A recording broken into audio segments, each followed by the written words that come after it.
Hi, let's talk about my January Poshmark sales. My name is Ashley and I'm a reseller based in Toronto, Ontario, Canada. In today's video, I'm going to be sharing some of my favorite sales from January 2022. I'm going to talk about some eBay shenanigans and why I didn't have any sales over there. And at the end of the video, I'm going to share a fun little life announcement. And you might hear my cat crying outside. What's that? If you follow me on Instagram, you've probably met my cat. This is Ginny. No, she's not into it. I take a couple weeks off filming and this is what happens. Before I dive into some of my favorite Poshmark sales from January, I'm gonna share what happened on eBay because it kind of turned me off. If you've been watching some of my videos, you know that I've been trying to get into eBay, trying to get into the swing of things, and I got over my initial fear and started having some success over there. I was listing regularly, I was seeing some regular sales, and I was really happy with that result. Since I'm based in Canada and Poshmark, right now we can't do cross-border shipping, selling on eBay means that I have access to a wider, broader audience, many more people who could get their eyeballs on my items. All of that is great, except when things go wrong. In December, I sold a bunch of eBay items. One of them sold, the buyer paid. They actually asked me a question before they bought it. I answered the question right away. They bought it, they paid for it, I shipped it out. Excellent. And then it just stopped tracking. I should mention the buyer was in the US, so it had a little bit further to go, but I think almost all of my eBay packages, except for 2 so far, have been to the US, and I haven't had any issues with shipping. That being said, this was in December when we were getting over Black Friday sales shipping out. It was the holiday season, so that's a huge time for shipping. But everything else seemed to be going okay, except for this one eBay package that got stalled. So then the buyer started messaging me, being like, hi, what's up with the package? And I'm like, I have all the same information that you have available to you, which is what the tracking number is telling me, which is that it hasn't really moved. It got into the US and then just stopped. And then another week went by, and then I think a third week went by, and the buyer was like, hi, haven't gotten the package. So then I got on with eBay chat. I will say I do love that I can go chat with eBay. That's really, really helpful, that I don't have to send an email, but you do have that option as well on eBay. I think you can call someone as well. But chat's nice, you can multitask, have the chat window open, figure out the issue. They said that after a certain date, the buyer could open a claim, and then I would have a couple of days, and if the package wasn't found, I would refund the buyer. I let the buyer know that. We get past that day, the buyer's like, okay, what do? I say, open a claim. So they open a claim. The time limit passes and the package still hasn't moved. There's been no movement. I'm pretty sure the person bought this as an item for a Christmas gift. Christmas is long gone at this point. So I go along with eBay's advice and I issue a refund. But then I'm still out the money for the shipping as well as the item itself. And so I get on chat with eBay again and I'm like, hello, I did the claim thing. I gave them a refund. Now what do I do? And they're like, well, you need to take that up with your shipping carrier. So I open a claim with Canada Post, and then I get an email back from Canada Post being like, we don't have the buyer's email and phone number, so you need to give that to us before we can move forward. So then I message the buyer being like, hi, can you give me your email address? They send it to me, I add it to the claim, and then the package gets delivered out of nowhere. And Canada Post sends me an email being like, hi, this issue is now closed as the package has been delivered. Way late, way past the shipping deadline, but it was delivered. So then I get on chat with eBay again and I'm like, hello, actually no, that time I didn't open a chat, I sent them an email and I was like, hi, you told me to do these things. I did the things. I now messaged them, and as you can see from the tracking, the package has been delivered. Now, eBay gave me my money back, the full amount that the buyer paid for the item as well as the shipping. So that's really positive. The outcome is great. But getting there, that was not my favorite. There was so much back and forth over this item. It wasn't a wildly expensive item, but so much time spent trying to figure this out. And if this had happened on Poshmark would have been like, oh, hey buyer, here's a refund. Hey seller, here's a refund. And everyone would have been happy. And there would have been much less back and forth. I wouldn't have had to email Canada Post. So all of that made me feel a bit frustrated with eBay, especially when I didn't know how it was going to get resolved. I've realized that eBay doesn't really spark joy for me. I don't know if you've gotten that in any of my updates about eBay. Like, it's nice to sell things on there, and it's nice to have the option to open up to a wider audience potentially, but that experience, even though it had a good outcome, put me off. What has your experience been like with eBay? Let me know down in the comments. I want to know the good stuff. I want to know the bad stuff. I just know for me right now, I don't think eBay is it. And I might change my mind on that, and that's okay. But for me right now, I'm putting a little pause in my friend eBay. I haven't taken my items down unless I've sold them on Poshmark. But that wasn't fun. I didn't enjoy that at all, even though the outcome was good. Now that you've gotten a visit from my cat, you heard my eBay rant, let's talk about some of my favorite items that sold on Poshmark in January. I really enjoyed doing the video with my top 21 sales of 2021. I'll link that down in the description if you haven't watched it. So I'm kind of sticking with that format for my what sold videos for the next little while and see how it goes. I like the idea of highlighting some great sales, some great brands and BOLOs to look out for, rather than going through every single item over a certain amount or every item. I don't want to do that anymore, so I'm changing it up. The first two items that I want to talk about that sold on Poshmark in January are both from the brand Club Monaco. Club Monaco is a brand that was founded in Canada. It's been around for quite a while, and I've sold a handful of their pieces on Poshmark. And I know it's a brand that does well for folks depending on the item. This first item was a beautiful cashmere sweater that I found. It was in a light blue color. It was called the Rona sweater. It was a long sleeve, waffle knit, 100% cashmere sweater. It was absolutely gorgeous and so soft. This sweater took around 2 months to sell, and it sold for $68 on an offer to Liker. Cashmere is always a good go-to, and I think cashmere plus Club Monaco plus a really beautiful sweater in good condition was a great sale. The next item I shared in a haul, and I will be sure to link that down in the description, but this was an iconic vintage Club Monaco sweatshirt from like late 90s, early Y2K. I remember lots of kids in my high school wearing these, and I feel old saying that. But these sweaters are super popular. They're doing well on Poshmark now.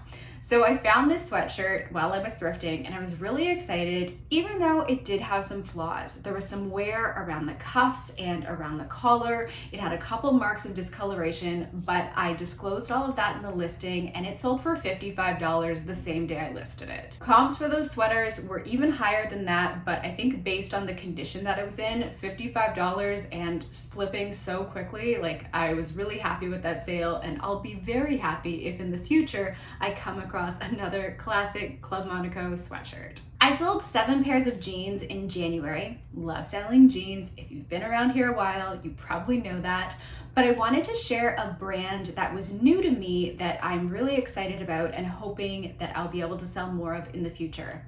The brand is called Denim Forum, and it's sold at Aritzia. When I first saw the label, I didn't really think much of it, but then something clicked for me, and I was like, I'm gonna put those in my cart and I'm gonna look them up. And I always recommend that you do your research to know what brands are popular and what's selling, but also if you come across a new brand and a style that looks attractive or trendy, just look it up and see what it is. And that's exactly what I did with Denim Forum, and I'm so glad that I did. So Denim Forum jeans are made from organic cotton from Italy. They're described as iconic, inspiration, committed to perfection. They look amazing and love the earth, what the Aritzia website has to say about them. They've got a bunch of different styles. These were the Yoko high-rise slim jeans with a button fly.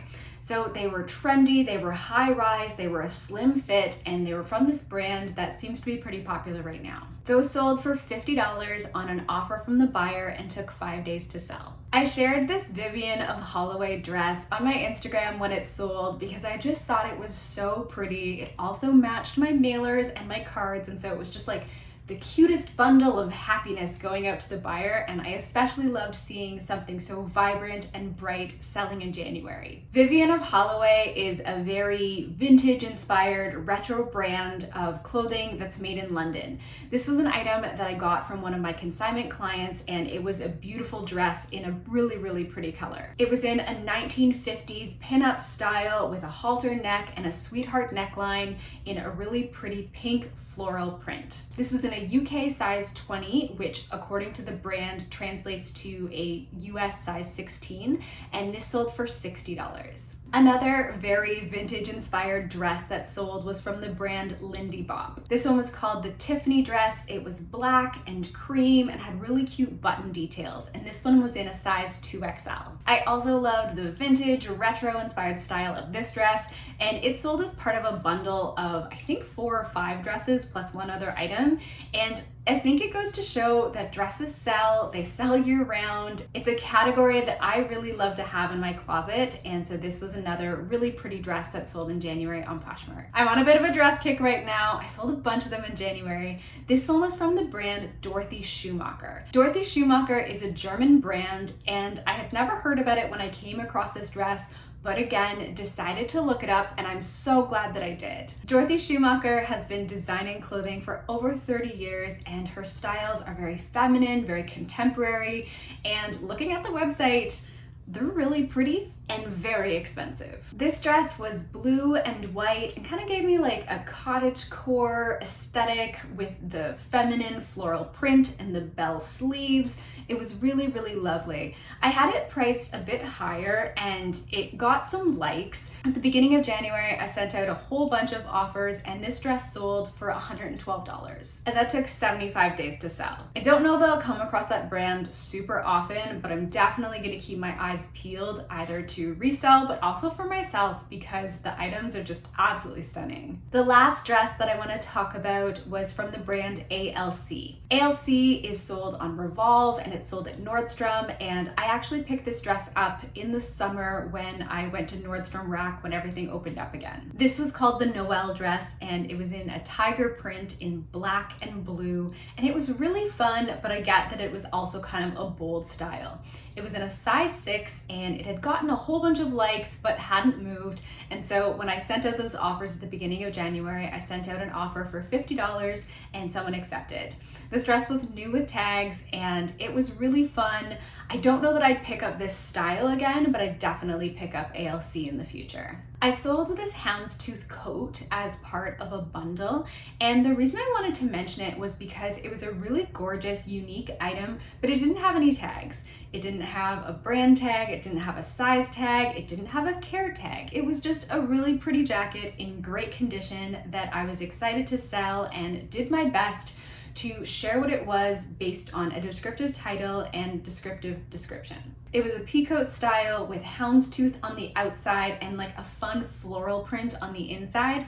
It would be a great transitional jacket and was super soft, and I thought it was so fun, and so I'm so glad that it sold as part of a bundle in January. I think when it comes to selling unbranded items or items that might be homemade or missing their tags, just do your best to create a descriptive title with the color, what the item is, and be as descriptive as possible when it comes to that title, but also in your description, what the item looks like, the aesthetic, the measurements, and find those keywords that buyers will be searching for, and hopefully they'll find your item as well. I've been trying to do some decluttering around my own house, and I listed these Michael Kors sunglasses that I had picked up a couple of years ago, but just stopped wearing because I bought new sunglasses on Poshmark this year and liked them more. These were in a really classic kind of cat eye silhouette, and they were in a dark green color, but they were sort of translucent. So they read almost as like dark gray or black, but when you got close up, you realized they were green. I had the sunglasses, I even had the case, so I just listed them, and they sold within a day for $25, and I was happy with that because they were just sitting. When I started on Poshmark, I started by selling things from my own closet,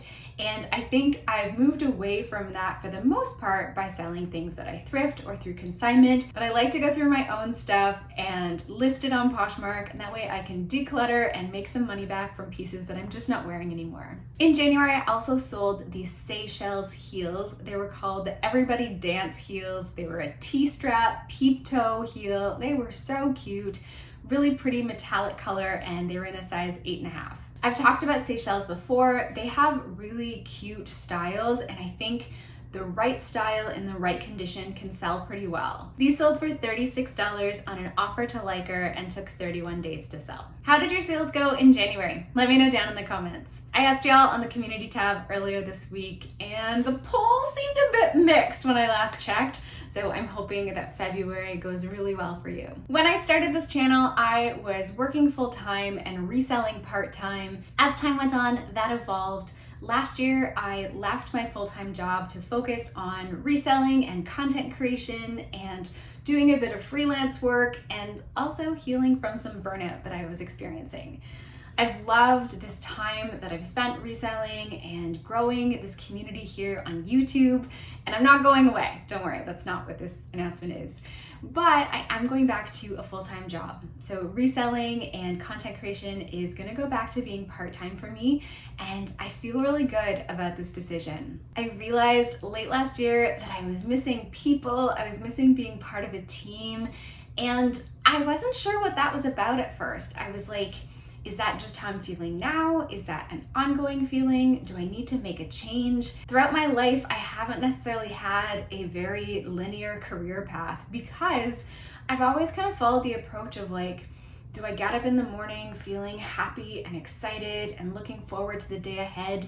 And do I go to bed at the end of the day feeling fulfilled and satisfied?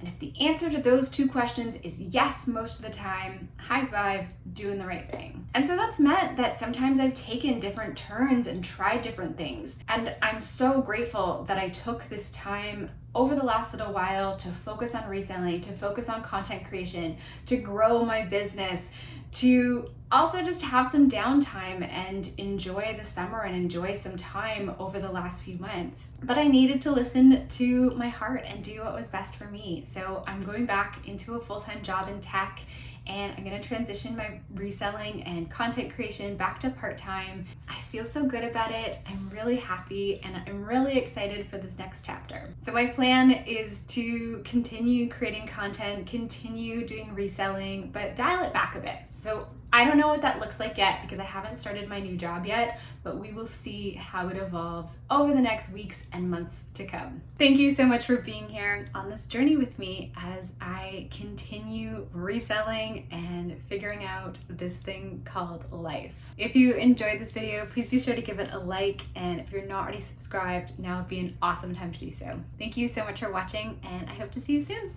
Bye, friends.